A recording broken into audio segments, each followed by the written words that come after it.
Right now, somewhere in the world, a DJI drone is flying through 40-mile-per-hour winds, in freezing cold temperatures, with zero GPS signal. And it is not struggling. It is performing perfectly. The footage it is capturing looks so smooth that most people watching it genuinely think it was shot from a helicopter. But here is the truth. That machine weighs less than a kilogram, fits inside a backpack, and the reason it can do all of that comes down entirely to how it was built. So today we are going inside the DJI factory in Shenzhen, China, to find out exactly how the world's best drones are made from scratch. Before a single drone gets assembled, DJI spends a serious amount of time deciding what it is going to be made from. And unlike most companies that just buy whatever parts are cheapest from suppliers, DJI designs and builds the majority of their components themselves. The frame starts as a sheet of aerospace-grade carbon fiber, the same material used in Formula One cars. It is stronger than steel by weight, stiffer than aluminium, and it absorbs vibration incredibly well. That last part matters more than people realize, because when 4 motors are spinning at thousands of rotations per minute, just centimeters from the camera, any vibration traveling through the frame shows up in the footage. Carbon fiber stops that vibration before it ever gets the chance to cause a problem. Every frame piece is cut by a laser machine to an accuracy finer than the width of a human hair. And anything that falls outside that standard gets pulled immediately.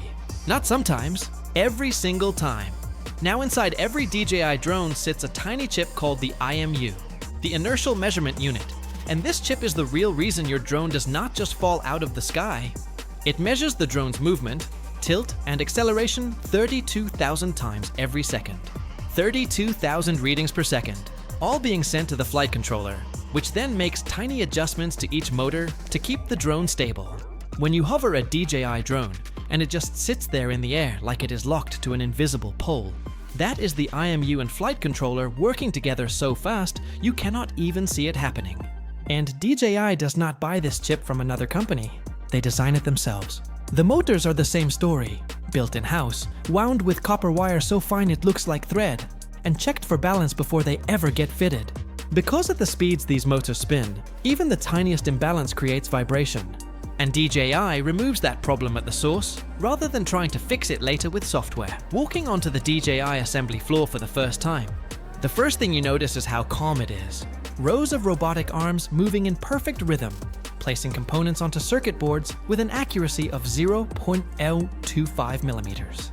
That is roughly 1/3 the width of a single human hair. These machines place components smaller than a grain of sand, with that level of precision hundreds of times per minute, without ever making a mistake.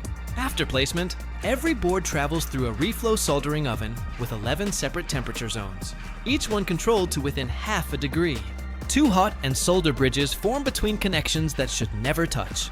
Too cold and the joints look fine on day 1, but fail 3 months later. After the oven, every single board goes through an automated inspection machine that checks 3,000 connection points in under 5 seconds, looking for any joint that does not match the perfect reference.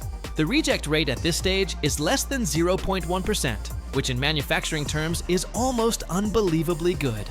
Now here is where the DJI factory really separates itself from everyone else. The testing. Because DJI does not just build a drone and send it out. They try to break it first. Every single production unit, not test samples, every actual drone that gets sold to a real customer goes through a series of stress tests that are genuinely extreme.